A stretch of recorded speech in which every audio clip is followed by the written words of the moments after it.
ధన్యుడు ఇహ పరముల సుఖ ప్రాప్తుడు ధన్యుడతడే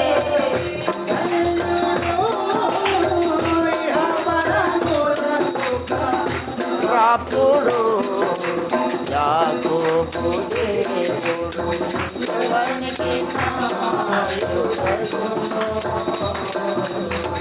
ఎవడాయనపై ఆశతోడైన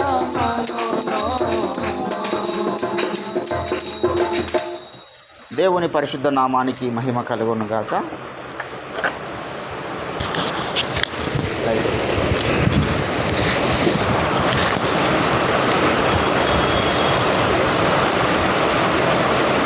ద్వితీయోపదేశ కాండము దేవుని యొక్క వాక్య ధ్యానములో నుండి ద్వితీయోపదేశ కాండము 30వ అధ్యాయము 11వ వచనము నేను చదువుతున్నాను, శ్రద్ధగా ఆలకించండి. నేడు నేను నీకు ఆజ్ఞాపించు ఈ ధర్మమును గ్రహించుటకు నీకు కఠినమైనది కాదు, దూరమైనది కాదు. మనము దానిని విని గైకొన్నట్లు ఎవడు ఆకాశమునకెక్కిపోవును మన యొద్దకు దాన్ని తెచ్చును అని నీవు అనుకున్నట్టు అది ఆకాశమందు ఉండనది కాదు. మనము దాని వినున్నట్లు గైకొన్నట్లు ఎవడవు సముద్రము దాటి మన యొద్దకు దాన్ని తెచ్చునని నీవు అనుకొననేలా అది సముద్రపు అద్దరిన మించినది కాదు. నీవు దాన్ని అనుసరించుటకు ఆ మాట నీకు బహు సమీపముగా ఉన్నది, నీ హృదయముల నీ నోట ఉన్నది. చదవబడిన లేఖన పరిశుద్ధ భాగమును దేవుడు మన వినికిడిలో ఫలింప చేయునుగాక. ప్రభునందు నాకు అత్యంత ప్రియులారా, ప్రపంచమంతటా కూడా మనము ధ్యానిస్తే అనేక రకములైనటువంటి ధర్మములు ప్రపంచంలో ఉన్నాయి. అనేక రకమైనటువంటి సిద్ధాంతాలు, అనేక రకమైనటువంటి ఇజమ్స్.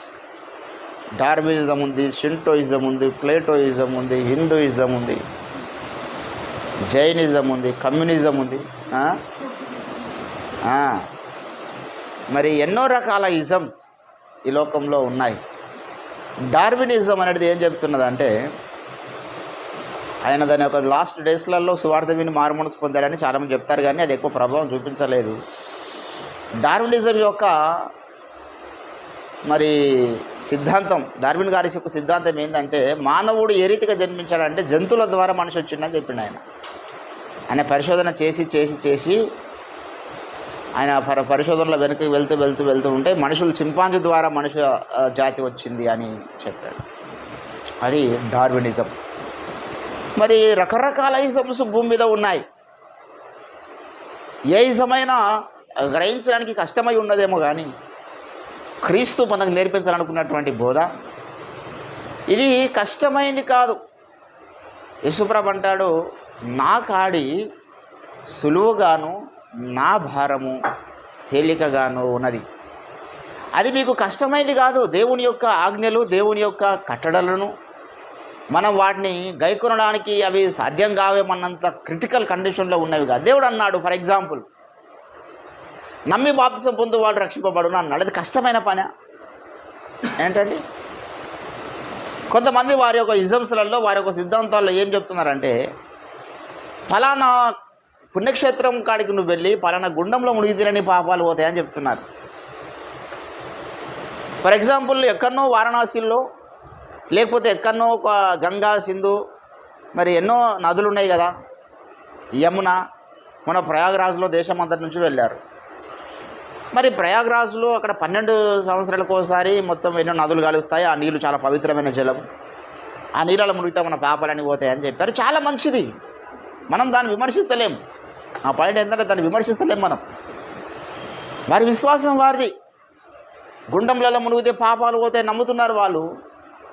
దాని కొరకు ప్రయాగరాజ్లో మరి కొన్ని సప్త సముద్రాలు కలిసేటటువంటి స్థలం అది. అక్కడ 12 సంవత్సరాలకు ఒకసారి ఆ యొక్క జలాలు కలుస్తాయి. అది పవిత్రమవుతుంది, ఆ జలము, ఆ యొక్క నదే పవిత్రమవుతుంది అని ప్రధానమంత్రి మొదలుకొని దేశంలో ఉన్నటువంటి కనీసం కొంత దిగో పావర్టీకి మరి పై స్థాయిలో ఉన్న అందరూ కూడా వెళ్ళారు. 50, 60, 70 కిలోమీటర్ల దూరం వరకు ట్రాఫిక్ జామ్ అయింది దేశమంతటా జనాలు ఆడికి వెళ్తే. మన ప్రాంతంలో చూడ చాలామంది వెళ్ళారు. అయితే నా పాయింట్ ఏంటంటే, ఒక కూలినాడు చేసుకునేవాడు, లేకపోతే ఒక ఇల్లు లేనివాడు, తినడానికి తిండి లేనివాడు, వానికి వెళ్ళి ఆ గుండంలో మునిగొద్దామని ఆశ ఉన్నది, కానీ ఎలా వెళ్ళగలుగుతాడు వాడు? అటువంటి వారికి భారతదేశంలో కొన్ని కోట్ల మంది కదా అసాధ్యం కదా. ఆ సప్త సముద్రాలు ఒక స్థలంలో కలిసినటువంటి ఆ యొక్క పుణ్యక్షేత్రము, పుణ్యస్థలంలో, పుణ్య నదిలో స్నానాలు చేయడానికి కూడా ఎక్కడనో ఆడు మరి ప్రపంచంలో ఆ చివరన ఉంటాడు, అమెరికాలోనో లేకపోతే ఇంకెక్కడనో ఒక కొనాకు ఒక దేశంలో ఉన్నాడు అనుకో, వాడు రావాలనుకుంటాడు. వాడికి మా దగ్గర డబ్బులు లేవనుకో, అప్పుడు వానికి పాపక్షేమం దొరకదా? అంటే ఆ మునిగి లేవడం అనేది చాలా సింపుల్ అయినప్పటికీ, నీళ్ళల్లో అది ఉచితమే అయినప్పటికీ అందరికీ అందుబాటులో అది లేదు భూప్రపంచంలో ఉన్న జనాలందరికీ. మరి యేసు ప్రభువు వారు అట్లా చెప్పిండా? మీరు అందరు వెళ్ళి ఇజ్రాయెల్ దేశంలో నేను పొందినటువంటి యోర్దాన్ నదిలోనే మీరు అందరూ బాప్తిసం పొందుతారని చెప్పిండా? అవి అట్లా చెప్తే చాలామంది రక్షణ మిస్ అయిపోతుంది కదా. ఇజ్రాయెల్ దేశం రమ్మని లేడు, మనం ఒట్టిగా రావాలన్నా 2-3 లక్షలు ఖర్చు అవుతుంది. టికెటే 2 లక్షలు ఏముంది, వీసా ప్రాసెస్ ఇవి అవి. మరి ఒక గరీబ్ స్థితిలో ఉన్నటువంటి వ్యక్తి అంత దూరం వెళ్ళలేడు కదా. దేవుని బిడ్డలారా, ఈ లోకంలో ఏ రకమైనటువంటి మరి బోధలైనా, ఏ రకమైన సిద్ధాంతాలైనా పాపక్షమాపణ కొరకు కష్టమైనటువంటి కార్యక్రమాలే చెప్పినాయి తప్పితే సులువైన కార్యక్రమాలు చెప్పలేవు. నువ్వు పలానా స్థలంలోనికి వెళ్తే నీదవుతుంది, నువ్వు మక్కాకు వెళ్తేనే నువ్వు పవిత్రుడు అవుతావు, మక్కాలోనే ప్రభావం ఉంటుందని చెప్తుంది ఇస్లాం. మక్కాకు వెళ్ళి ప్రార్థన చేసుకుని వస్తే అన్ని పాపాలు క్షమించబడతాయని వాళ్ళు నమ్మేవాళ్ళు ఉండొచ్చు, మనకు సంబంధం లేదు. అయితే దేవుని బిడ్డలారా, ఈరోజు యేసుప్రభు నేను మీకు ఇచ్చినటువంటి, మీకు ఆజ్ఞాపించినటువంటి ఈ ధర్మము నీవు అది గ్రహించడానికి కష్టమైందా? ఏంటండి, చాలామంది దాన్ని గ్రహించలేకపోతున్నారు. అంటే బైబుల్ చాలా లోతైన సంగతులు చెప్తుంది బ్రదర్. దేవుడు అన్నాడు బాబు, అది బైబుల్ అంత మరి క్రిటికల్ పరిస్థితుల్లోనే దేవుడు పెట్టలేడు దాన్ని. నువ్వు కొంత యథార్థంగా పరిశోధన చేస్తే, యథార్థంగా నువ్వు ప్రార్థన చేస్తే నీకు బైబుల్లో అనేకమైనటువంటి లోతైన సంగతులను దేవుడు తెలియజేయడానికి ఇష్టపడుతున్నాడు ఆయన.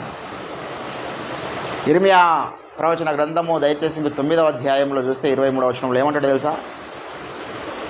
నా యొద్దకు వచ్చి మీరు ఎట్లా అంటే నన్ను పరిశీలనగా తెలుసుకోవాలంటే మీరు పరిశీలనగా తెలుసుకోవడానికి ప్రయత్నం చేస్తే నేను మీకు అర్థమయ్యేవాడను. ఇర్మియా 9వ అధ్యాయం 24వ వచనంలో అతిశయించువాడు దేనిని బట్టి అతిశయింపవలని అనగా, భూమి మీద చాలామంది చాలా రకాల కార్యక్రమాలను బట్టి అతిశయించే వాళ్ళు ఉండొచ్చు. ఆయన చెప్తాడు 23వ వచనంలో, జ్ఞాని తన జ్ఞానమును బట్టి అతిశయించడానికి అవకాశం ఉంది. కొంచెం జ్ఞానం ఉండి కొన్ని కొత్త సంగతులను తెలిసినాయి అనుకో, అది ఇక్కడ ఉన్నవారికి ఎవరికి తెలియదు భయ్ నాకు తెలిసినంత సంగతి అని అతిశయించడానికి అవకాశం ఉంది. అందరూ అతిశయించకపోవచ్చండి. మొన్నొకడు తెలుగు సినిమా ఇండస్ట్రీని గడగడ వణికిచ్చుడు. కొన్ని సంవత్సరాలు గడగడ వణికిపోయింది తెలుగు ఇండస్ట్రీ, సినిమా ఇండస్ట్రీ. వీడు 2000 కోట్లు ఖర్చు పెట్టి ఒక సినిమా తీస్తే 2 రోజులకే అది మరి ఓటీటీలో లేకపోతే 2 రోజులకే అది యూట్యూబ్లో చూసినారు చాలామంది. సినిమా థియేటర్లకు పోయి చూడలే. ఒకడు ఐబొమ్మ రవి అంటూ టెక్నాలజీ ఉపయోగించి ఆ సినిమాను వాడు ఇంటర్నెట్లోకి వస్తే చేసాడు. ఎంత మన టెక్నాలజీ ఇప్పటిదాకా ఎవరికి అర్థమైతే లేదు ప్రపంచంలో.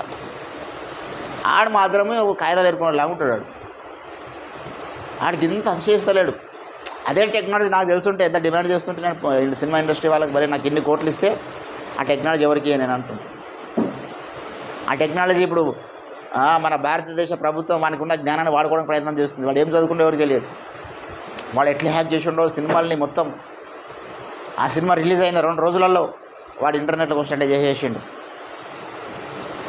ఏంటండి, కానీ వాడికి అతిశయం లేదు. ఆడు సింపుల్గా ఉన్నాడు అనమాట. చాలామంది అతిశయించకపోవచ్చు జ్ఞానాన్ని బట్టి. చాలామంది పెద్ద పెద్ద మేధావులు ఉంటారు, కానీ అందరితో సామాన్యంగా కలిసిపోయి ఉంటారు. మన గురువు గారు అద్దంకి రంజిత్ తోఫీర్ గారు ఎన్నో వేల గ్రంథాలు చదివాడు. ఆయనకున్నటువంటి ఐక్యూ, ఇంటెలిజెంట్ కోషెంట్ ఎంతో మనం ఊహించలేము. ఏ సబ్జెక్ట్ మీద అయినా ఆయన అనర్గళంగా మాట్లాడగలుగుతాడు. అది సైన్స్ కానీ లేకపోతే సోషల్ కానీ, సామాజికమైన విషయాలు కానీ, లేకపోతే మత గ్రంథాలు కానీ, ఏ రకమైన ఇష్యూ అయినా ఆయన ముందు తీసుకుతాను. అవలీలగా స్పష్టంగా ఆయన సమాధానం చెప్పగలుగుతాడు. కానీ ఆయనకు అతిశయం లేదు. నాకు ఇంత జ్ఞానం ఉన్నది, నాకు ఇన్ని సంగతులు తెలుసు అనే గర్వం ఆయనకు లేదు. అందుకే దేవుడు బలంగా తన దాసుని అభిషేకించి వాడుకుంటున్నాడు. దేవుని బిడ్డలారా, చాలామందికి ఈ అతిశయ కారణాన్ని బట్టి చాలామంది మరి అడ్రస్ లేకుండా పోయిన వాళ్ళు ఎందరో ఉన్నారు.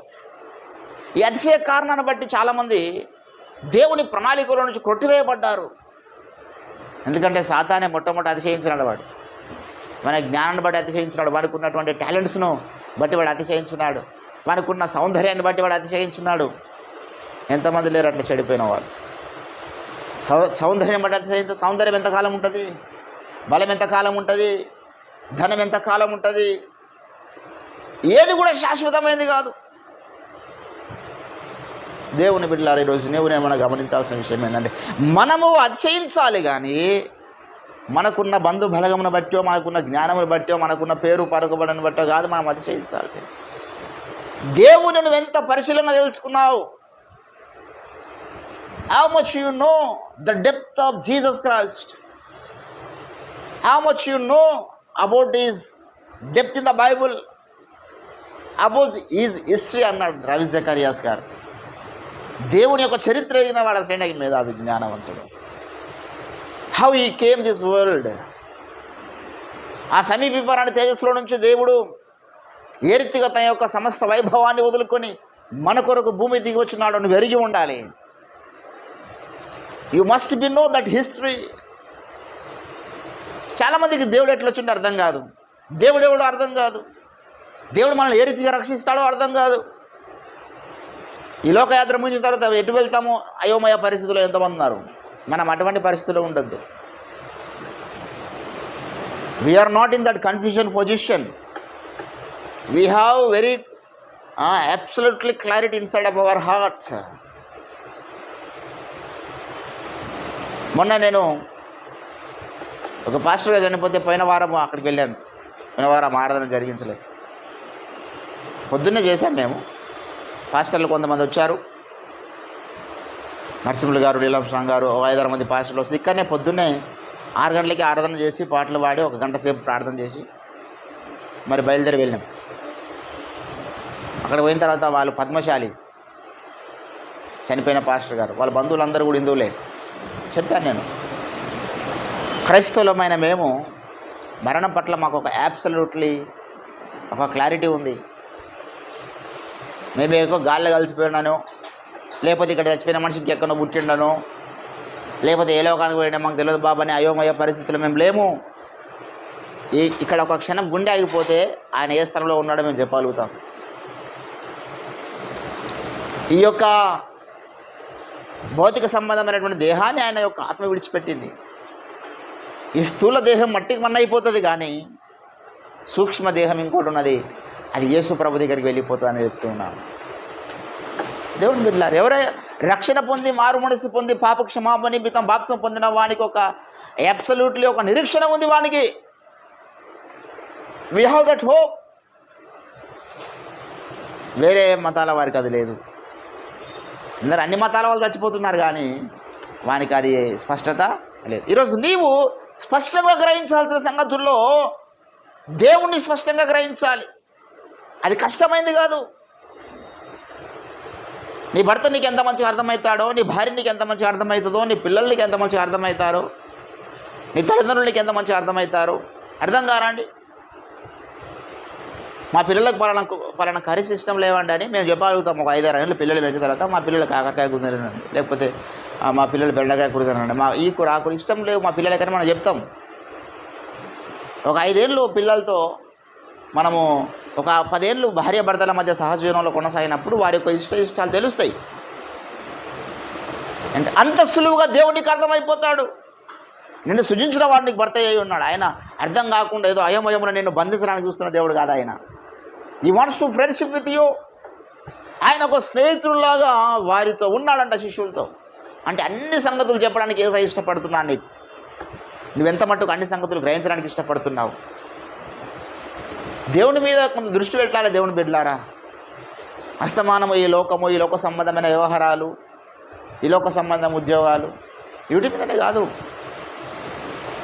వి should understand is depth, Yesu ప్రభు యొక్క ప్రేమలో ఉన్న లోతును మనం ఎరిగిన వారమై జీవించాలి.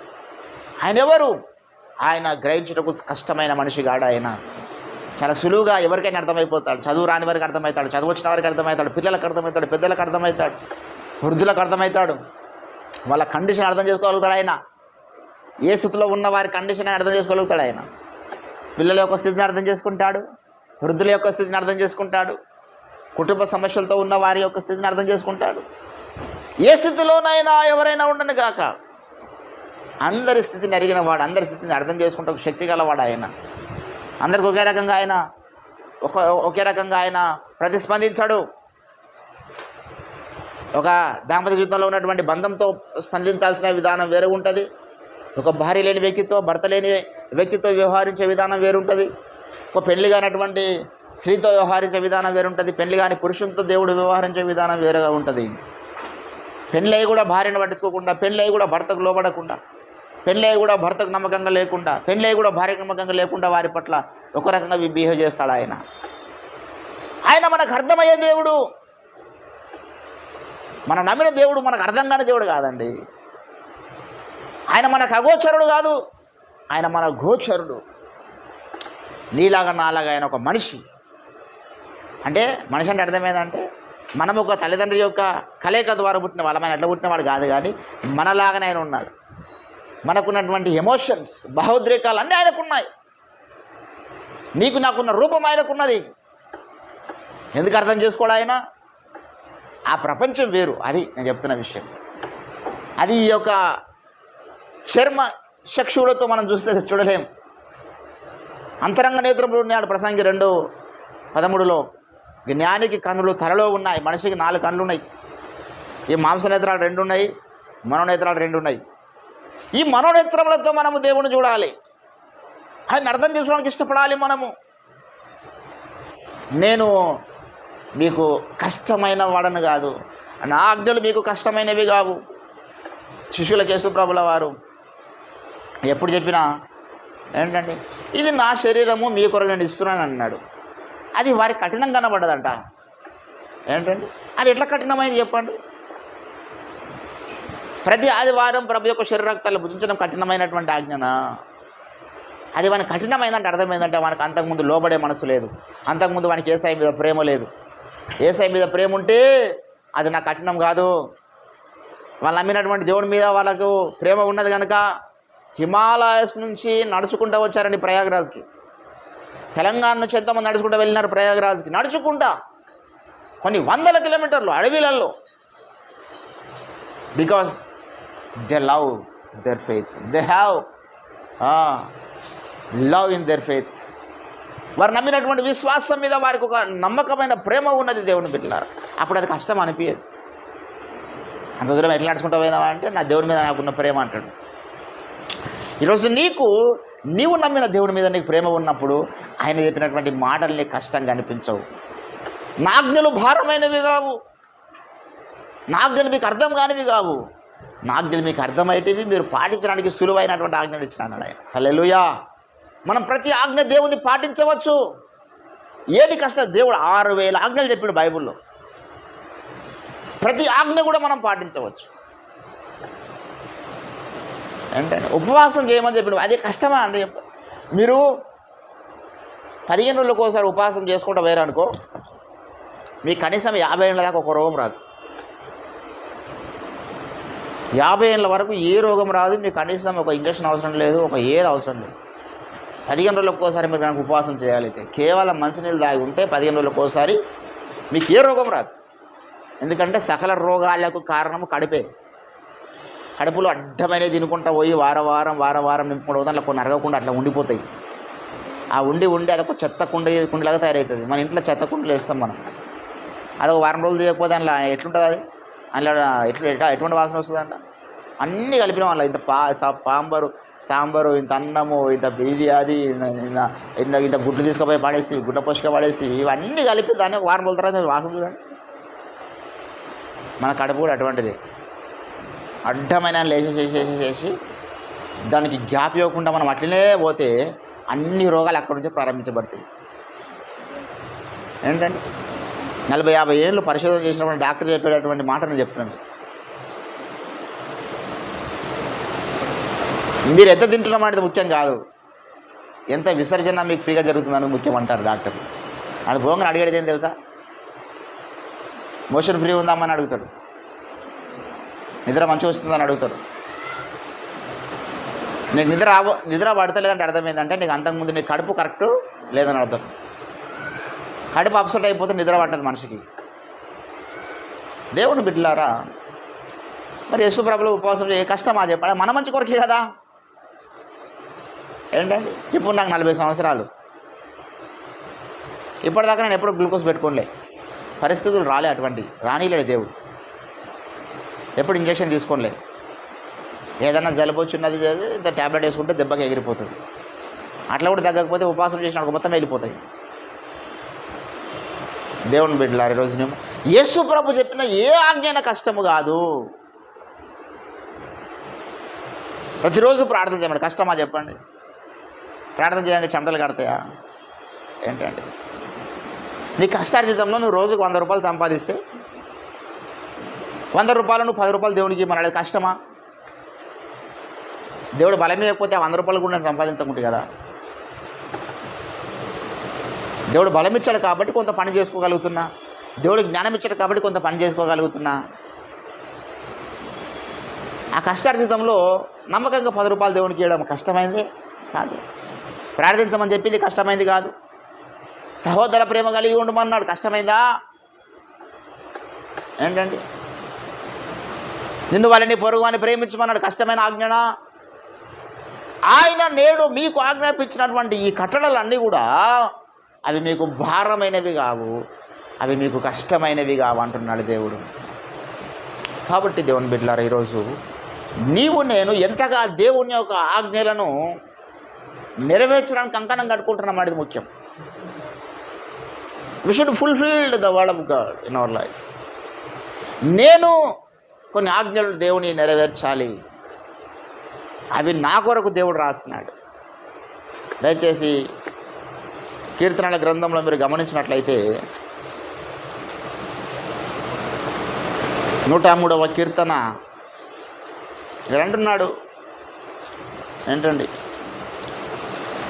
103వ కీర్తన దయచేసి 20వ వచనంలో, యెహోవా దూతలారా ఆయన ఆజ్ఞకు లోబడి ఆయన వాక్యమును నెరవేర్చు బలశూరులారా ఆయనను శాంతించు. అంటే నువ్వేం నెరవేర్చాలి చెప్పండి?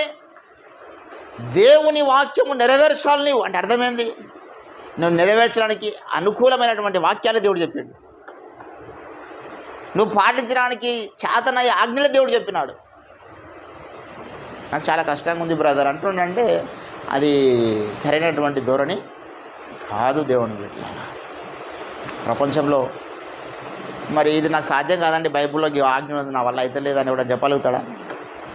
ఎవ్వడు చెప్పాడు. స్త్రీని ముట్టకుండా పురుషునికి మేలన్నాడు. అది మన కష్టమైన పని. కొన్ని లక్షల మంది ఉన్నారు వివాహం చేసుకోకుండా దేవుని కొరకు. ఏంటంటే అది కూడా కష్టమైంది కాదు, అసలు మరణమే మనకు కష్టమైంది కదా. పౌలు అంటాడు, బ్రతుకుంటే క్రీస్తే చావైతే నాకు, అసలు మరణం కూడా మా కష్టమైంది కాదు. మా బ్రతుకు మూలమునైనా సరే, మా చావు మూలమైనా సరే క్రీస్తు ప్రకటించబడాలంటాడు. ఇక నీకు మరణమే ఒక సమస్య కానప్పుడు ఇంకా లోకంలో ఏది సమస్య చెప్పండి? ఏది సమస్య కాదు మనకు. ఆయన ఇచ్చినటువంటి ఆజ్ఞలు నెరవేర్చడం అనేటువంటిది చాలా సులువైనటువంటి పద్ధతి. ఎప్పుడైతే నువ్వు దేవుని యొక్క ఆజ్ఞల్ని పాటించడానికి పూనుకుంటావో దేవుని బిడ్డలారా, నీకు తెలియకుండా నీలో దేవుని యొక్క మహిమ వస్తుంది. నీకు తెలియకుండానే దేవుని అభిషేకం నీ మీదకి వస్తుంది. నీకు తెలియకుండానే నీ మాటల ద్వారా అవతల కార్యాలు జరుగుతూ ఉంటాయి. నీకు తెలియకుండానే నీ మాటలు వింటున్న వారికి పవిత్రమైనటువంటి మనస్సు వారి హృదయంలో కలుగుతుంది. నేను చాలాసార్లు అట్లా అనుకున్నా, చాలాసార్లు అటువంటి పరిస్థితులు వచ్చినాయి. ఒట్టిగా మాట్లాడితే పోయిన వారం నుంచి చెప్పారు, అంత 2 వారాల కింద చెప్పారు. నేను మోటార్ బల్ నుంచి వస్తూ ఉంటే ఒక ఆయన బండి మీద వచ్చి ఆపాడు. తమ్ముడు ఆపుతాను, గట్టిగా పిలిచాడు, ఆపిన. ఒట్టిగా మాట్లాడినానండి నేను. అలా నా జీవితంలో నలుగురు 5 మంది అటువంటి పరిస్థితి. ఒకరోజు గౌరవం వెళ్తూ ఉన్నా, మామూలుగా మాట్లాడుకుంటూ పోయినా, నేను ఆయనతో స్వార్థ చెప్పుకుంటూ పోయినా. నేను బండి దిగే సమయానికి ఆయన కన్నీళ్ళు పెట్టుకున్నాడు. ఏం జరుగుతుందో మనకు తెలియదు. మనం ఒట్టిగా మాట్లాడతాం దేవుని గురించి, అవతల వ్యక్తి హృదయంలో చాలా ప్రభావాన్ని చూపిస్తుంది. వారు ఏ ఉద్దేశంతో జీవించినాక, ఏ విశ్వాసం లేని వారు ఉండరు కాక అంతకుముందు నీ మాట అవతలి వ్యక్తి హృదయాన్ని కదిలించగలగాలంటే నువ్వు కొన్ని ఆజ్ఞలు నెరవేర్చినటువంటి చరిత్ర నీకు ఉండాలి. నువ్వు లేఖనాలు ఏమి నెరవేర్చకుండా నీ మాట ద్వారా కార్యం జరిగించాలంటే జరగదు. యేసయ్య మాటల గురించి బైబుల్ ఎంత అద్భుతంగా చెప్తుంది. నీ మాట సంపూర్ణ స్వస్థత గలది. యేసయ్య మాట స్వస్థపరిచిందంట. మాట ఎట్లా స్వస్థపరుస్తుందండి? ఇప్పుడు ఎవరికైనా జ్వరం వస్తే ఆయనకి ఇంజక్షన్ తీయాలి, ట్యాబ్లెట్ వేయాలి, మంచిగా కావాలంటే. కానీ మాట ద్వారా నువ్వు స్వస్థపరచవచ్చు. ఎందుకు? ఆ రోగంతో నువ్వు మాట్లాడవచ్చు. నీ మాటకు ఆ శక్తి ఉంది. యేసుప్రభుల వారు ఒకసారి పేతురు రాత వచ్చింది, జ్వరంతో బాధపడుతూ ఉంది. యేసయ్య అన్నాడు, ఆ జ్వరమును వెళ్ళిపోమని ఆజ్ఞాపిస్తా. అంటే దేంతో మాట్లాడుతున్నాడు? ఇప్పుడు జ్వరంతో మాట్లాడుతున్నాడు, గురుడితనంతో మాట్లాడుతున్నాడు, రక్తస్రావ రోగంతో మాట్లాడుతున్నాడు. రోగాలతో మాట్లాడడం మనం నేర్చుకోవాలి. నీ మాటకు ఆ శక్తి ఉంది. ఆ జ్వరంను గద్దిస్తే ఆ జ్వరం వెళ్ళిపోతుంది. ఆ మనిషి కాదు మనం గద్దించాల్సింది, ఆ మనిషిలో ఉన్న రోగాలను కూడా మనం గద్దించవచ్చు. ఎప్పుడు తెలుసా? నువ్వు దేవుని యొక్క వాక్యం నెరవేరుస్తూ జీవితంలో జీవించినప్పుడు నీ మాటకు శక్తి పెరుగుతుంది, నీ యొక్క నీడకు శక్తి పెరుగుతుంది, నీ యొక్క తాకిడికి శక్తి పెరుగుతుంది. నువ్వు ముడితే అద్భుతాలు జరుగుతాయి, నీ నీడ పడితే కూడా అద్భుతాలు జరుగుతాయి. పాపం మాత్రం చేయొద్దు. అన్ని దేవుడు తన టైంలో అన్ని అద్భుతాలు జరిగిస్తాడు. కానీ ఎవరైతే రహస్య పాపం కొనసాగుతారో వారిని దేవుడు వాడుకోడు. మన మీద లోకం ఎన్నైనా నిందలేయవచ్చు, అవన్నీ ఒక వెంట్రుకతో సమానం కాదు. మనం తప్పు చేయనంత కాలం. మనము తప్పు చేస్తే దేవుని అభిషేకం ఉండదు. తప్పు చేద్దామని ఆలోచనలు వచ్చినప్పుడు సాతాను మనల్ని మోహరిస్తాడు. ఆ ఆలోచనలు వెళ్ళగొట్టడం మనం నేర్చుకోవాలి. నేను ఎప్పుడు అదే అనుకుంటా. నేను ఒక సక్సెస్ఫుల్ ఇవాంజలిస్ట్ అవుతాను ప్రపంచ స్థాయిలో నమ్ముతున్నా. ఎందుకంటే నాలో ఏ పాపము లేకుండా నేను బ్రతుకుతున్నాను సాధ్యమైనంతవరకు. నా పిల్లలు కూడా ప్రయోజకులు అవుతారని నమ్ముతున్నా. వారికి నేను పేద బోధలు రాత్రి పగలు నేను చెప్తలేను. రాత్రి పగలు ప్రార్థనలు ఇవే నేను ప్రార్థన చేస్తున్నా వాళ్ళ గురించి. అంతకుముందు నేను మంచిగా బతుకుతున్నా. నేను ఎవరికి అన్యాయం చేస్తలేను, ఎవరికి మోసం చేస్తలేను. ఏంటంటే నేను నా జీవితంలో ఏ రకమైన రహస్య పాపాలకు తావివ్వలేదు. ఎందుకు నా పిల్లలు శపించబడతారు? ఎందుకు నా పిల్లలకు ఆ శాపం వస్తుంది? రాదు. నేనేదైనా తప్పు చేస్తే.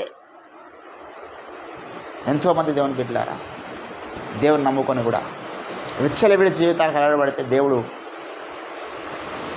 వారి పిల్లలను మొత్తినటువంటి దినాలు ఉన్నాయి, వారి కుటుంబ సభ్యులను మొత్తిన దినాలు ఉన్నాయి. ఏదో ఒక రోగం వచ్చేస్తుంది, కుదరని రోగం వచ్చేస్తుంది. చిన్న చిన్న వయసులోనే పిల్లలు చచ్చిపోవడం మనం చూస్తూ ఉంటాం.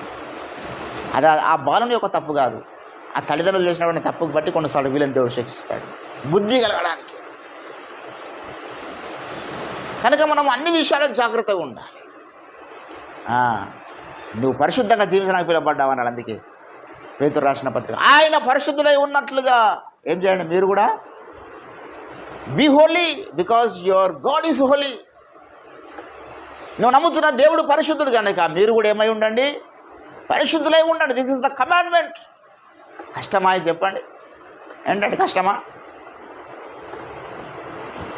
సాతాను ఎన్నో రకాల అవకాశాలు మన జీవితంలో పాపం చేయడానికి తీసుకురావచ్చు. పాపం అనేది కొన్ని ఇప్పుడు ఏంటండి, కొన్ని దేశాల మొన్న మేము థాయిలాండ్ వెళ్ళినాం. అక్కడ లీగల్ అన్ని పాపాలు.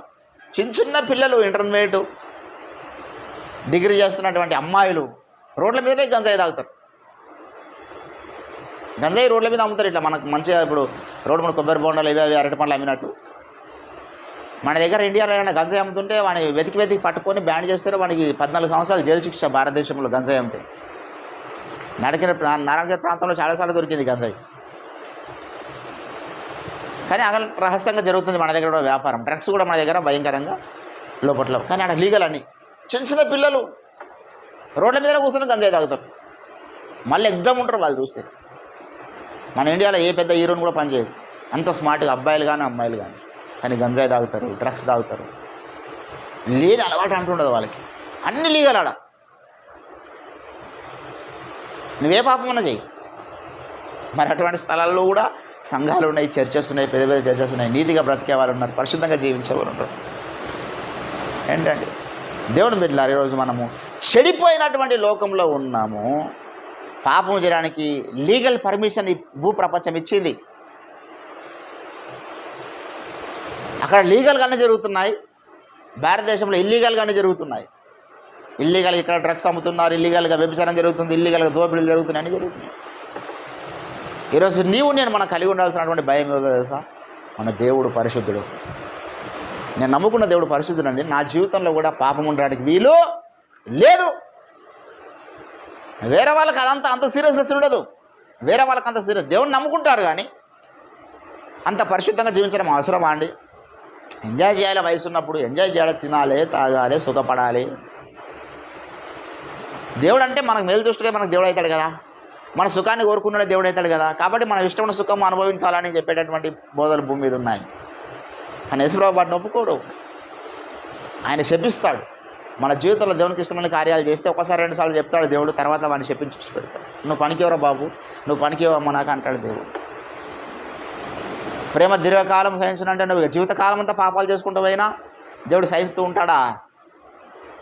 నేను మీకు సులువైన ఆజ్ఞలు ఇచ్చినాను, అవి మీకు కష్టంగా అవుతున్నాయి బ్రతకడానికి అంటున్నాడు. అందుకే నా ఆజ్ఞలు మీకు కష్టమైనవిగా, నేను మీకు ఆజ్ఞాపించినటువంటి ధర్మ విధులు మీకు భారమైనవి కావు అంటున్నాడు. దేవుని బిడ్డలారా, ఈరోజు మనకు పరిశుద్ధత భారమైందా? జీవించడానికి ప్రార్థన భారమైందా? దేవుని సన్నిధికి రావడానికి భారం అవుతున్నదా? ఎక్కడో మన జీవితంలో లోపం ఉన్నదనే విషయాన్ని మనం గ్రహిస్తాం. దేవుని యొక్క కృపను వేడుకుందాం, పరిశుద్ధాత్మ శక్తిని పొందుకుందాం. నా జీవితంలో నుంచి రహస్య పాపాన్ని తొలగించయ్యా, నా జీవితం నుంచి ఈ యొక్క బలహీనతను తొలగించయ్యా, నా జీవితం నుంచి ఈ యొక్క ప్రార్థన లేమి జీవితాన్ని తొలగించయ్యా. I must be holy, I must be holy, I must be holy. I must be blessed to the society. నేను లోకానికి ఒక ఆశీర్వకరమైన వ్యక్తిగా ఉండాలి. నేను లోకస్తులాగా బతికితే వానికి ఏం ఆశీర్వకరంగా ఉంటా? నాకు ఎవరైనా 10 రూపాయలు కానికిస్తే నేను వారి పట్ల ఎంతో భారం కలిగి ఉంటా ప్రార్థన చేయడానికి. అరే, నన్ను నమ్మి వాళ్ళకు 10 రూపాయలు కానికిచ్చినప్పుడు వాళ్ళకి ఆ దీవెన రావాలని ప్రార్థన చేయడానికి కోరుకుంటా. దేవుని బిడ్డలారా, మనం గమనించాలి. ఈరోజు మనకి ఎవరితో నిర్బంధం లేదు, ఎవరి నిర్బంధం లేదు.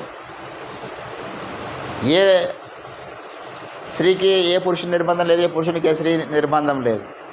లోకంలో స్వేచ్ఛ ఉన్నది, కానీ ఆ స్వేచ్ఛ మనం పాపం చేయడానికి ఉపయోగించుకోవద్దు. ఆ స్వేచ్ఛ దేవునికి ఇష్టమైన కార్యక్రమాలకు కూడా వెళ్ళడానికి మనం ఉపయోగించుకోవద్దు. ఆ స్వేచ్ఛ ఈరోజు దేవుని మహిమ కొరకు మనం ఉపయోగించుకోవాలి. చుట్టుముట్టంత కందిరీగల వాళ్ళే పాపం పెరిగిపోయినటువంటి దినాల్లో లోతు ఒకడు నీతిమంతుడిగా జీవించినాడు. చుట్టుముట్టంతా కూడా విపరీతమైనటువంటి పాపం జరుగుతుంది. ఎట్లా జీవించినాడు ఆయన ఒక్కడు? How it was possible for him to live Holi? Because the fear inside of his heart. దేవుని భయం కలిగి ఉన్నాడు. ఏ ఆజ్ఞ లేనప్పుడు అవకాశం వచ్చింది. పోతిఫర్ భార్య వచ్చి అడుగుతూ ఉన్నది యోసేపును. ఆ యవనస్తుని పట్టుకొని, వివాహం కానటువంటి యవనస్తుని పట్టుకొని, రమ్ము నాతో పాపం చేయమని యోసేపుని పిలిచినప్పుడు ఎవరి భయం అవసరం లేదండి యోసేపుకు. తల్లి లేదు, తండ్రి లేదు, తెలిసిన వాళ్ళు ఎవరు లేరు. వేరే దేశం వెళ్ళినాడు. ఇష్టానుసారమైన జీవనానికి అవకాశం ఉంది ఆయనకు. కానీ ఏమంటాడంటే, నేను దేవునికి భయపడువాడను. దేవునికి విరోధమైన ఇంత ఘోరమైన ఎవరు లేరు. ఆమె ఉంది, ఆయన ఒక్కడే ఉన్నారు. ప్రపంచ చరిత్రలో అడుగుతారు అట్లా. ఇద్దరు మాత్రమే ఉన్నారు ఇంట్లో. సామ్రాజ్యం ఎవరు లేరు, ఈయన తెలిసిన వాళ్ళు ఎవరు లేరు. ఇప్పుడు మన భారతదేశం నుంచి ఎంతోమంది వేరే వేరే దేశాలకు ఎందుకు వెళ్తారనుకున్నాను? తాగి తిని తందనాలు ఆడడానికే. ఎందుకంటే ఎవరు చూడరు కదా అక్కడ. పెద్ద పెద్ద సెలబ్రిటీస్ విదేశాలకు వెళ్ళి ఇష్టమైన పాపాలు చేసి వస్తారు. ఎందుకంటే ఎవరు చూడరాడా. ఇక్కడైతే చూస్తారేమో, నా పేరు పోతుందేమో, ఎవరైనా ఫోటో తెచ్చి పెడితే నాకున్న ఇజ్జత్ పోతుందేమో అనే భయంకు. కానీ యోసేపుకి ఆ భయం కూడా లేదు. దేశం కానీ దేశంలో ఉన్నాడు, కానీ ఆయన అంటున్నాడు, నేను దేవునికి భయపడువాడు. బైబిల్ గ్రంథం అంతా మీరు చూస్తే ఎవరైతే దేవునికి భయపడి జీవించారో వారు దేవుని చేతిలో వాడబడ్డారు. అబ్రహాముకు అంటాడు దేవుడు, నువ్వు దేవునికి భయపడు వాడవని ఇందు మూలముగా నేను తెలుసుకుంటేని. ఈరోజు దేవుని బిడ్డలారా, మనము దేవునికి భయపడు వారుగా జీవించాలి. అప్పుడు నీ జీవితంలో పరిశుద్ధతను ఈజీగా సాధన చేయగలుగుతావు. అది నీకు కష్టమైనటువంటి కార్యక్రమంగా ఉండదు. దేవుని భయం లేనప్పుడు నీకు కష్టమైపోతుంది. నువ్వు ఎక్కడన్నా జీవించవచ్చు. నువ్వు ఐగుప్తులో ఉన్నావా, నువ్వు సొదొమ గొమొర్రాలో ఉన్నావా, పాపం చేస్తున్న జనాల మధ్య నువ్వు ఉన్నావా, చుట్టుముట్టు అందరూ ఈ లోకానుసారంగా జీవించే జనం మధ్యనే ఉన్నావా, నువ్వు మాత్రం దేవుని కొరకు ముత్యంలాగా వెలగలుగుతావు. నువ్వులాగా జ్యోతిలాగా ప్రకాశించగలుగుతావు. బికాజ్ నీకు దేవుని భయం ఉన్నది. ఆయన పరిశుద్ధులై ఉన్న ప్రకారము మీరు కూడా పరిశుద్ధులై ఉండండి. ఇది కష్టమైందా చెప్పండి? కష్టమైన ఆజ్ఞన ఏంటండి? డాక్టర్ సతీష్ కుమార్ గారు దైవజనులు, ఆయన గురించి ఎప్పుడు నేను జ్ఞాపకం చేస్తాను. మరి వివాహమై ఆయనకు 30 సంవత్సరాల దగ్గర అవుతున్నది. ఆయన అంటాడు, నా పెళ్ళైన తర్వాత నాకు నా భార్యతో తప్ప ఇంకా ఏ స్త్రీతో నాకు సాంగత్యము లేదు, సహవాసము లేదు, ఎక్కువ నేను కమ్యూనికేషన్ కూడా చేయలేదన్నాడు. ఎవరైనా ప్రార్థన కోసం వస్తే ప్రార్థన చేస్తాడు, పంపించేస్తాడు తప్పితే. ప్రార్థన చేసి పంపించి నేను ప్రార్థన చేసినా తగ్గిందా తగ్గలేదా, మళ్ళీ ఒకసారి ప్రార్థన చేస్తా, లేకపోతే ఈ మందులు వేసుకో ఆ మందులు వేసుకో అని వాళ్ళతో ముచ్చట పెట్టిన మనిషి కాదు ఆయన. ప్రార్థన చేసేసాడు. ఇంకొక దైవజనుడు ఉన్నాడు, ముంగమూడి దేవదాయసయ్య గారు. ఆయన దేవుడు నమ్ముకున్న తర్వాత తీర్మానం చేసుకున్నాడు, ప్రభువా నేను బ్రతికంత కాలంలో సేవ చేస్తా, కానీ నేను ఏ స్త్రీని ముట్టుకోను, ఎక్కడ స్త్రీని కూడా ముట్టుకోను అన్నాడు. డబ్బును ఆయన చేతితో ముట్టుకోలేదు, ఒక స్త్రీని కూడా చేతితో ముట్టుకోలేదు. ఎంత గొప్ప సాక్ష్యం! అర్థం పాపంలో ఆడిపోతాడా? కొంతమంది దైవజనులు ఎక్కడ ప్రాబ్లం ఉందో అక్కడ చేపెట్టి ప్రార్థన చేస్తారు. యేసు నామములో వాడు మోషన్ సమస్యతో పోయినాడు, ఏడు చేపెడతాడు. కడుపు నొప్పితో పోతే కడుపు మీద చేపెట్టి ప్రార్థన అవసరమా? అలా చేపెడితేనే బాగా అవుతుందా? విశ్వాసంతో నీ మనసులో గద్దించినా అది వెళ్ళిపోతుంది. ముంగమూడి దేవదాసయ్య గారు ముట్టుకోలేదండి.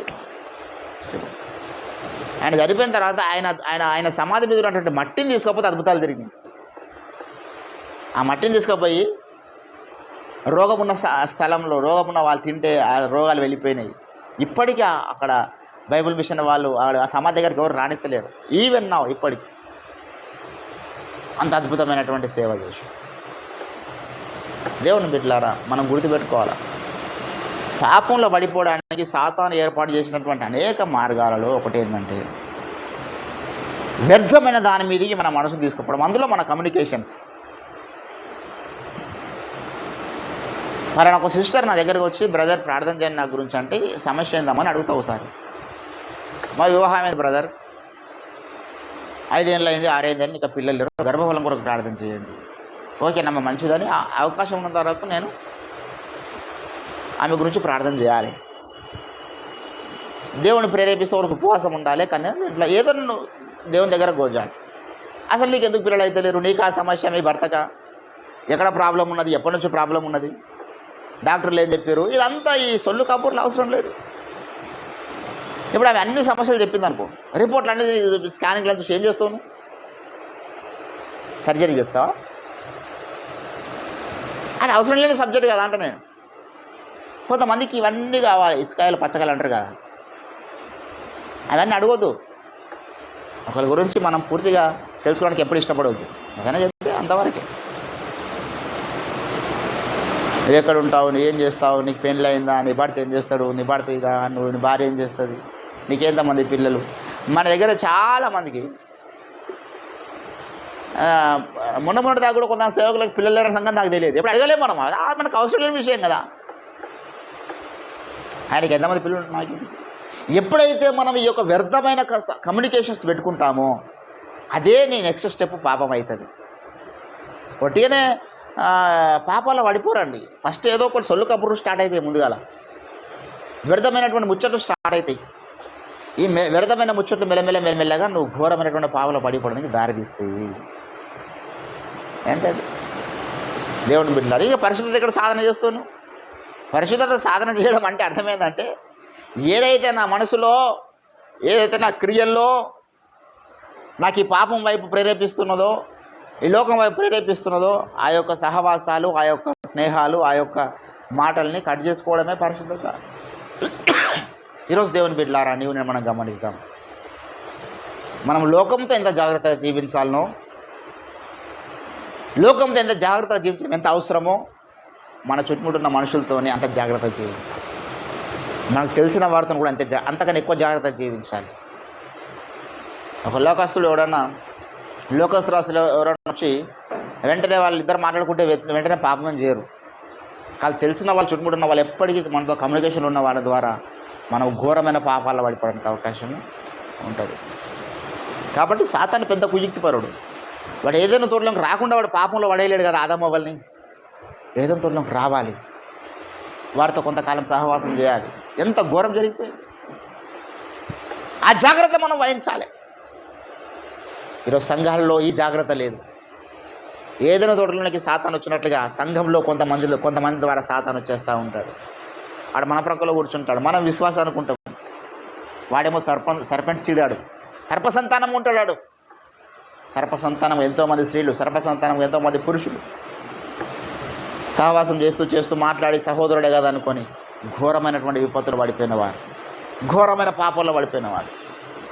ఏంటంటే దేవుని బిడ్డలారా, దేవుడికి సంబంధించిన విషయాలు మాట్లాడేంత వరకు ఎవడైనా మన సహవాసం. అవతల మన కుటుంబ సమస్య చెప్పుకున్నా, ఇంకో సమస్య చెప్పుకున్నా అది మనకు సంబంధం లేదు బ్రదర్. దైవజనం చెప్దాం, ప్రార్థన చేద్దాం అన్నాడు అంతవరకు. ఆ సమస్య మీరు వినొద్దు, మీ సమస్యలు వాళ్ళకి చెప్పొద్దు. మీ సమస్యలను వాళ్ళకి చెప్తే వాళ్ళు ఏమైనా పరిష్కారం చెప్తారా? ఎందుకు చెప్పాలి సమస్యలన్నీ? మన సమస్యలు, మన ఇంటి సమస్యలు అసలే చెప్పొద్దు. చాలామంది ఘోరమైనటువంటి కుటుంబాలు విచ్ఛిన్నమైపోవడం గల కారణం ఇదే. చాలామంది స్త్రీలు వాళ్ళ భర్తల గురించి, నా భర్త ఇట్లా, నా భర్త తాగుతాడు, నా భర్త నన్ను పట్టించుకోడు, నా భర్త నాకు ఇంట్లో ఏం తీసుకురాడు, పాలు తీసుకురాడు, నీళ్ళు తీసుకురాడు, నాకు ఎప్పుడు ఒక చీర కొని లేదు, అది కూడా వేరే ముందు చెప్పారు అనుకో, అది ఇండైరెక్ట్గా మనకి ఏం సందేశం ఇస్తుంది చెప్పండి? అంటే నువ్వు ఒక చీర తీసుకొచ్చాయని అర్థమా? నువ్వు పాలు తీసుకొచ్చాయని అర్థమా? మనకి చెప్పడం అవసరం ఎందుకు? వేరే వారికి చెప్పడం అవసరం ఎందుకు? ఆ సమస్య వాడు తీరుస్తాడా? నీ భర్త మంచోడు కాకపోతే వాడు వస్తాడా నీకు భర్తగా? ఏంటంటే నీ సమస్యలు తీరుస్తాడా? ఎందుకు చెప్పాలి వేరే వాళ్ళకు? ఆమె వస్తుందా మన ఇంటికి సమస్యలు తీర్చడానికి? వేరే వాళ్ళకు మన ఇంటి విషయాలు ఎక్కడ చెప్పొద్దు. అది పురుషుని గురించి అయినా, అది స్త్రీ గురించి అయినా, పిల్లల గురించి అయినా, తల్లిదండ్రుల గురించి అయినా పర్వాలేదు. నేను అందుకే ఎవరి సంగతులు నేను వినడానికి ఇష్టపడను. వారి ప్రాస్పెక్టివ్లో వారికి ఉన్నటువంటి ఇష్యూతో మనకు తెలియదు. దేవుని బిడ్డలారా, ఈరోజు పరిశుద్ధతను డ్యామేజ్ చేసినటువంటి చీకటి కార్యక్రమాలు జరుగుతున్నాయి. ఆ చీకటి కార్యక్రమాల్లో ప్రధానమైనటువంటి కార్యక్రమం తెలుసా?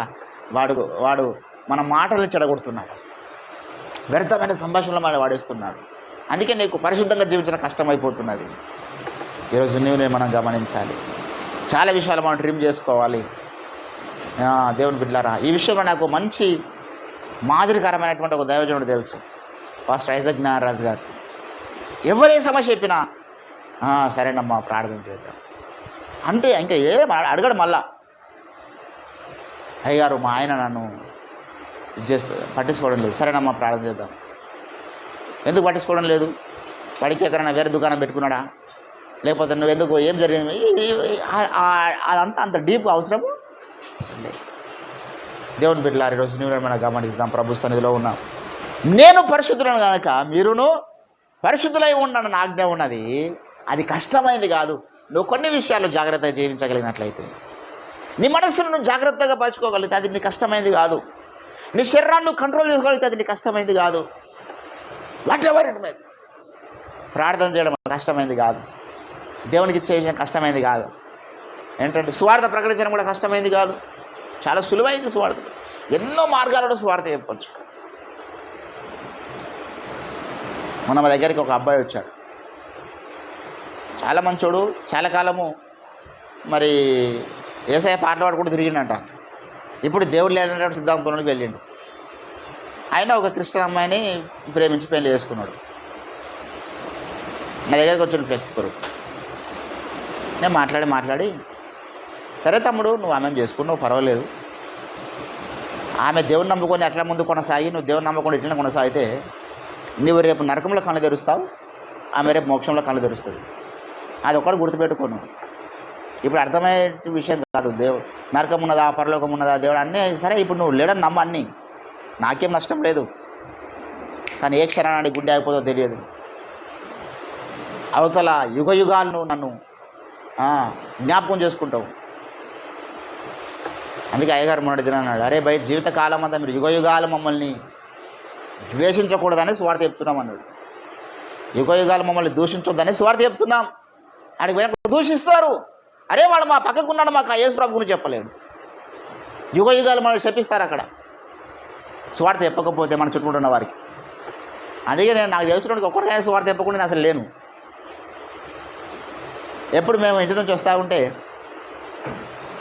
పాస్టర్ మా పిల్లలు మేము బండి మీద వస్తూ ఉంటే, మేము ఆ ఇంటి కాడ నుంచి ఇక్కడికి వచ్చిన దాకా ఒక 10 మంది అన్నా చేయలేపుతారు. ఎమ్మెల్యే నర్సరెడ్డి, ఎక్స్ఎమ్మెల్యే నర్సరెడ్డి పోయినా అంతమంది గుర్తుపడతారో లేదు తెలియదు, కానీ అరే పాస్టర్ అని గుర్తుపడతాడు. ఎందుకు? ఏదో ఒక సందర్భంలో వాడిని నేను స్వార్థ చెప్పిన. మొన్న రామ్లమ్మ వాళ్ళ కుమార్తె వివాహానికి 1000 మందికి ఒకటే రోజు స్వార్థ చెప్పినాం. 1000 మంది. ఆ పెళ్లికి వచ్చిన వాళ్ళందరూ ఇప్పుడు ఎడగాల్సిన పాస్టర్ నన్ను చూడగానే మనకి యేసు ప్రభు గుర్తుకొస్తాడు. 1000 మందికి స్వార్థ చెప్పే అవకాశం దేవుడు తమ కుమార్తె ద్వారా మనకి ఇచ్చాడు. అట్లనే విజయ్ పెళ్ళికి చెప్పినాం. ఇంకెంతోమంది పెళ్ళిళ్ళ దేవుని బిడ్డలారా స్వార్థ చెప్పడానికి అనేక మార్గాలు. మనం రోడ్డు పంటి పోయి అందరికీ కరపత్రికలు పట్టుకొని స్వార్థ చెప్పాల్సిన, నువ్వు స్వార్థ చెప్పడానికి ఇది సులువైంది కాదా? 1000 మందికి ఎంత సులువుగా స్వార్థ చెప్పినామండి. సింపుల్గా ఆమె పెళ్లిలో హైలైట్ అయింది స్వార్థ ఒకటే. ఇంకా పాటలు పాడిపోలేము, ఇంకా డ్యాన్సులు లేవు, ఏం లేవు. ఓన్లీ స్వార్థ సందేశం ఒకటే హైలైట్ అయింది. ఎంత గొప్ప ఆశీర్వాదం ఆ బిడ్డకు. ఈరోజు దేవుని బిడ్డలారా, నువ్వు నేను మనం గమనించాలి. దేవుడు చెప్పినటువంటి ఏ ఆజ్ఞలైనా అవి నీకు కష్టమైనవి కావు, అవి నీకు భారమైనవి కావు, అవి తేలికైనవి. సువార్త ప్రకటించడం తేలికైనటువంటి కార్యక్రమం. దేవుని అర్థం చేసుకోవడం తేలికైన కార్యక్రమం. దేవునితో మాట్లాడడం తేలికైన కార్యక్రమం. దేవుని ఇంటికి పిలవడం దేవుని తేలికైన కార్యక్రమం. దేవునికి నువ్వు భోజనం కూడా పెట్టవచ్చు. అబ్రహాం పెట్టాడా దేవునికి భోజనం? మన ఇంటికి భోజనానికి రమ్మన్న దేవుడు వస్తాడు. దేవుని బిడ్డలారా, ఈరోజు నువ్వు మనం గమనిద్దాం. ఈరోజు మనము యేసు ప్రభు నందు విశ్వాసం నుంచి ముందు కొనసాగుతున్నామంటే ఇది బయట వానికి చాలా కష్టంగానే, చాలా నిష్ట ఉంటుందేమో క్రైస్తవం అనుకుంటారు. వాళ్ళు నిష్ట లేదు బాబు, వారి దాంట్లో నిష్ట ఉన్నది. 40 రోజులు ఒక దీక్ష పాటిస్తారు. చలికాలంలో సన్నిధితో స్నానం చేయాలంటాడు. వేడి నీళ్ళు కూడా స్నానం చేయొద్దు. అది బ్రహ్మముహూర్తం 3 గంటలకి చేయాలి. మళ్ళా అటువంటి కండిషన్స్ ఏమైనా యేసు ప్రభు పెట్టినా మనకు? మీరు స్నానం చేసుకున్న దాకా ప్రార్థన చేయొద్దు అన్నాడా? నువ్వు సలీలతోనే స్నానం చేయమన్నాడా? చెప్పలే. నువ్వు అసలు స్నానం 1 వారం రోజులు చేయకుండా నాకు ప్రాబ్లం లేదు నాయన, నీ హృదయం నాకు కావాలన్నాడు ఆయన. హృదయంతో నన్ను ఆరాధించు. దేవుని బిడ్డలారా, ఈరోజు నేను మనం గమనించాల్సిన విషయం ఏంటంటే ఆయన మనకిచ్చినటువంటి నిబంధన, ఆయన మనకిచ్చినటువంటి ఆజ్ఞలు అన్ని సులువైనవి. ఏంటండి, ఇప్పుడు మనము ఎన్ని సంవత్సరాలు దేవుని నమ్ముకొని పరిశుద్ధత జీవితాన్ని సాధన చేస్తున్నాం, పరిశుద్ధంగా జీవిస్తున్నాం. మన హత్యలు, మానభంగాలు, దోపిడీలు ఏమన్నా చేసినామా? ఎంత సింపుల్గా దాటవేసాము ఒక 10 ఏళ్ళు పరిశుద్ధ జీవితాన్ని. దేవుని బిడ్డలారా, ఈరోజు నేను గమనిస్తాం. ఇంకా మనము జాగ్రత్త జీవించాలి. మనం మన మన పరిశుద్ధతను డ్యామేజ్ చేసేటటువంటి సకల స్థితిగతుల నుంచి మనం బయటికి రావాలి. సకల స్నేహాల నుంచి మనం బయటికి రావాలి. సకల బంధుత్వాల నుంచి మనం బయటికి రావాలి. సకల కమ్యూనికేషన్స్ ట్రిమ్ చేసుకోవాలి. ఇది నా పరిశుద్ధ డ్యామేజ్. ఈ కమ్యూనికేషన్ లేదో కొంచెం తేడా అనిపిస్తుంది, నాకు అవసరం లేదు ఈ స్నేహం అనుకోవాలి. కాబట్టి దేవుని యొక్క ఆజ్ఞలన్నీ కూడా నీవు కొంత తెలుసుకోగలిగితే ఈ లోకమును అన్నీ సులువే. దేవుని కొరకు బ్రతకడం సులువే, స్వార్థ ప్రకటించడం సులువే, పరిశుద్ధంగా జీవించడం సులువే, ఆయన అర్థం చేసుకోవడం సులువే, ఆయన గురించినటువంటి సత్యస్వార్థ ప్రకటించడం సులువే. Everything is very simple. అందుకే అన్నాడు, నా ఆజ్ఞలు మీకు భారమైనవి కావు. కానీ కొంతమందికి అవి చాలా కఠినంగా అనిపిస్తున్నాయి. ఎందుకంటే మన జీవితంలో ముందుగా యేసయ్య మీద ప్రేమ లేదు. ఇంత కఠినమైన ఆజ్ఞ ఎవడు పాటించగలుగుతాడు అంటాడు. ఏంటండి, దేవుని బిడ్డలారా, మనకు చేతగాంది దేవుడు చెప్పలే. మీ మీద మీరు మొయ్యలేనంత భారం మోసి మీకు మొయ్యమని చెప్తారు పరిచయాలు. నేను అలాగ చెప్పలేదు కదా అన్నాడు యేసుప్రభుల వారు. వాళ్ళు మొయ్యరు, మీకు మొయ్యమని చెప్తారు. యేసుప్రభు అన్నాడు, బాబు నేనైతే మీకు మొయ్యమని చెప్తున్నాను, అది నేను మోసాను. ప్రార్థన చేయమని మీకు చెప్తున్నాను కదా, ప్రార్థన నేను చేస్తాను. నేను స్వార్థ ప్రకటించాను, తండ్రి చిత్తం నెరవేర్చాను. నేను చేసి మీకు చెప్తున్నాను. అవి నాకే కష్టమైంది అనుకో, మీకేం చెప్తా. కాబట్టి దేవుని బిడ్డలారా, ఈరోజు నీవు నేను ఆయన మనకిచ్చినటువంటి ఆజ్ఞలు ఇవి కష్టమైనవి కావు, ఇవి భారమైనవి కావు, తేలికైన ఆజ్ఞలు ఇచ్చినాడు కదా. ఎన్ని నేను నెరవేరుస్తూ ఉన్నాం మనం పరిశీలన చేసుకోవాలి. ఏంటంటే ఎంత మనం జాగ్రత్తగా జీవించగలుగుతున్నాం. ఎందుకంటే ఆయన ఇచ్చిన ఆజ్ఞ ఒకటి ఉన్నది, నేను పరిశుద్ధంగా మీరు పరిశుద్ధులై ఉన్న ఆజ్ఞ ఉంది కదా. ఎంత ఆజ్ఞ పట్ల నీకు సీరియస్నెస్ ఉంది? స్వార్థ ప్రకటించి మనకు ఎంత ఆజ్ఞ పట్ల నీకు సీరియస్నెస్ ఉంది? నా జీవితంలో ఏ చిన్న అవకాశం వచ్చినా స్వార్థ చెప్తాను. 5 నిమిషాల టైం ఇయ్యాను కాక నాకు పోయిన దగ్గర గంటల తరబడి టైం అవసరం లేదు. ఒక 5 నిమిషాల టైం ఇచ్చిన 5 నిమిషాల్లో నేను క్రీస్తు కూర్చున్నటువంటి స్వార్థ సందేశాన్ని చెప్పగలుగుతాను. చాలా మాటలు వాడు షోలో పడతాయంటే చాలు. కాబట్టి దేవుని బిడ్డల నీవు నేను మనం గమనిస్తాం. దేవుడు నమ్ముకున్నటువంటి మనము నువ్వు అన్నం తినడం ఎంత సులువో యేసుప్రభు అన్నాడు, నేనే మీకు జీవాహారం అన్నాడు.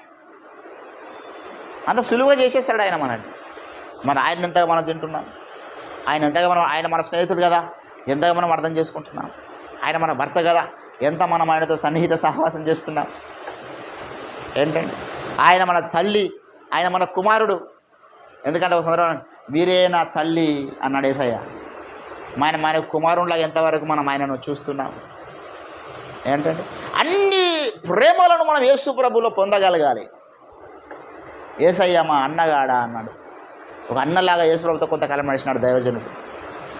ఈరోజు దేవుని బిడ్డలారా, మన దేవుడు ఆయన మనల్ని చూస్తున్న దేవుడు. God has observing each one of a situation in our life, each one of moment in our life. ఏ పరిస్థితి అయినా కనులకు మరుగైంది కాదు. జాగ్రత్త పడదాం. ఈరోజు దేవుని యొక్క ఆశీర్వాదానికి మనం పాత్రలు కూడా పిలువబడ్డాం, కానీ దేవుని యొక్క శాపానికి మనము గురి కావడానికి పిలువబడలేము. We are come, be blessed in the presence of Lord, being a blessed person to the society. ఒక ఆశీర్వాదకరమైన వ్యక్తిగా ఉండడానికి పిలువబడ్డావు. ఒక ఆశీర్వాదకరమైన వ్యక్తిగా ఉండడానికి నేను పిలువబడ్డాను.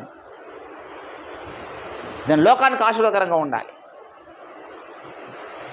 ఈరోజు ఒక నూతన తీర్మానం తీసుకుందాం దేవుని బిడ్డలారా. మన మైండ్ మీద పనిచేస్తున్న నెగిటివిటీని అంతా కాల్చివేస్తాం. నీ ప్రతి సమస్యను దేవుడు తీర్చబోతున్నాను నమ్ముదాం. దేవునికి కష్టమైంది కాదు కదా అది. మన కష్టాలు దేవునికి కష్టమైన కాదు తొలగించడానికి. అసలు మనకే కష్టం కావాలి ఎదుర్కోవడానికి నువ్వు పూనుకుంటే. కనుక ఈరోజు దేవుని ఒక నూతన తీర్మానంతో నేడు నేను మీకు ఇస్తున్నటువంటి ఈ ధర్మము, ఇది మీరు నెరవేర్చటకు ఇది కష్టమైంది కాదు, ఇది మీకు భారమైంది కాదు. సులువుగా ఏంటంటే మా రక్షణ విషయంలో అన్నాడు, మీరు నోటితో ఒప్పుకుంటే చాలన్నాడు ఆయన. అది కష్టమా? ఎక్కడనో మీరు వెళ్ళి కొండలెక్కమని చెప్పలేడు, నదులలో మునుగమని చెప్పలేడు ఆయన. నేను నోటితో ఒప్పుకో, పాపి నన్ను ఒప్పుకుంటే చాలా అన్నాడు. అది నీ హృదయంలోనే ఉన్నది అన్నాడు. ఎక్కడో లేదు బాబు శక్తి దేవునిది, ఎక్కడో లేదు దేవుని శక్తి, నీ హృదయంలోనే ఉన్నది. దేవుడు ఎక్కడో లేడు, నీ హృదయంలో ఉన్నాడు. He is with you.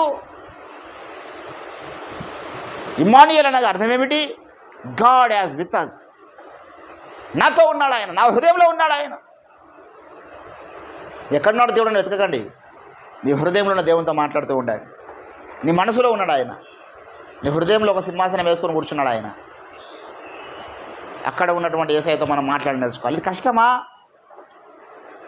పైన కొండ ఎక్కడరా బాబు, అక్కడ ఉంటారంటే కష్టం. అది నీ హృదయంలో ఉన్నానన్నాడు ఆయన. ఆయనతో మాట్లాడమంటున్నాడు. ప్రతి ఆజ్ఞ కూడా దేవునిది. దేవుని బిడ్డలారా, సులువైనటువంటి ఆజ్ఞలు అవి మన కష్టంగా మారుతుంది, అది శాపం. దేవుని ఆజ్ఞలు మనం ఇష్టపడాలి.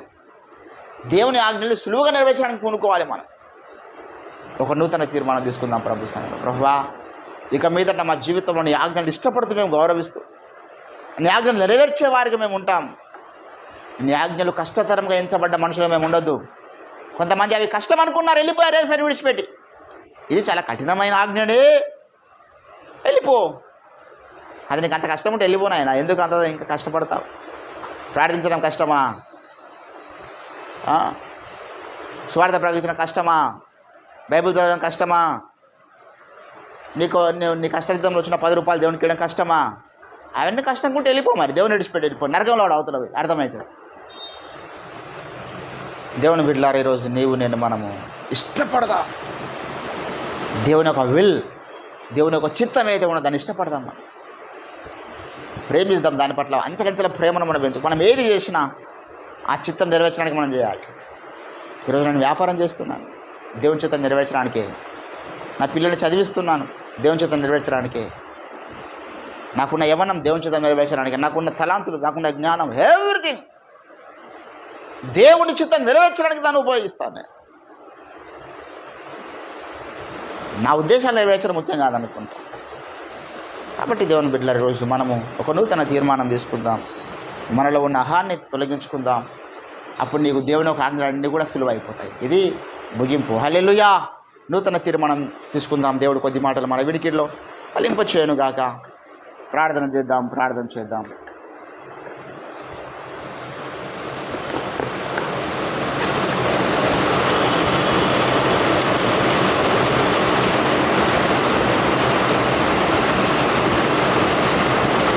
Thank you, Jesus. Hallelujah, hallelujah, hallelujah, hallelujah, hallelujah, hallelujah, hallelujah.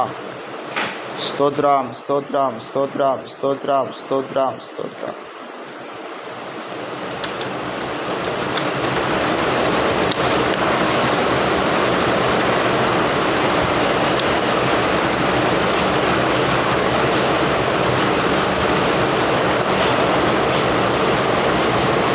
పరిశుద్ధతయే జీవన గమ్యము, శక్తికి మించెను ఈ పోరాటము. పరిశుద్ధతయే జీవన గమ్యము, శక్తికి మించెను ఈ పోరాటము. చెరగనెన్నడో కోరిన గమ్యము, కొడిగట్టెనయా జీవన దీపము. చెరగనెన్నడో కోరిన గమ్యము, కొడిగట్టెనయా జీవన దీపము. యాత్ర ముగించమును నీ పోలికగా మార్చుము దేవా.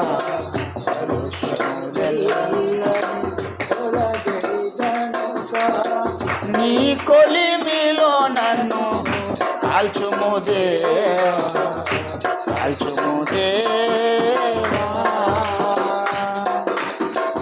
అహమును ఇహమును బలమగురులై పలుమారులు నన్ను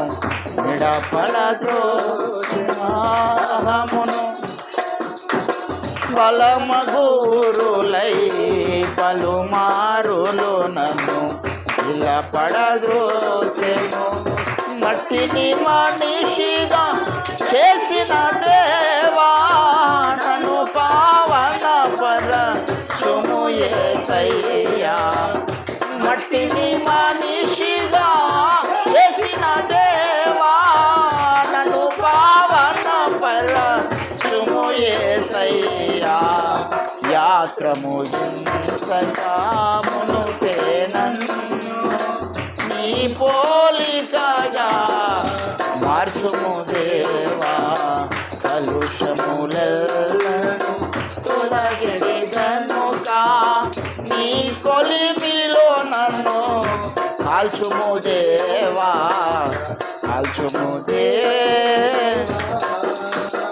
గత కాలముని భక్తుల నేకులు ఎక్కిరి చోద్యము ఈ పర్వతము. గత కాలముని భక్తుల నేకులు ఎక్కిరి చోద్యము ఈ పర్వతము. బలహీనుడనగు నన్నును ఈతరి ఎక్కించుము నీ సన్నిధి కొండను. బలహీనుడనగు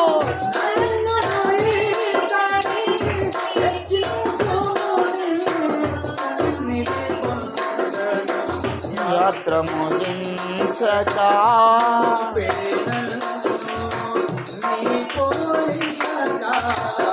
మార్చుము దేవా కలుషములెల్లను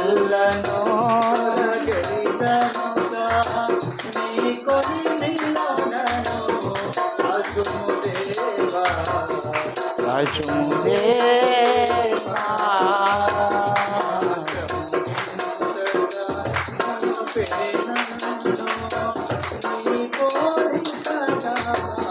మార్చుము దేవా కలుషములెల్లను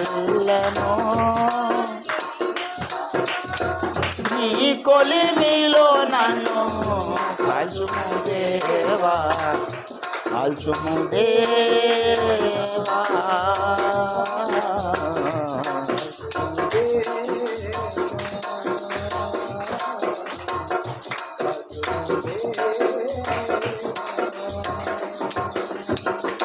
హల్లెలూయా హల్లెలూయా హల్లెలూయా హల్లెలూయా స్తోత్రం స్తోత్రం స్తోత్రం స్తోత్రం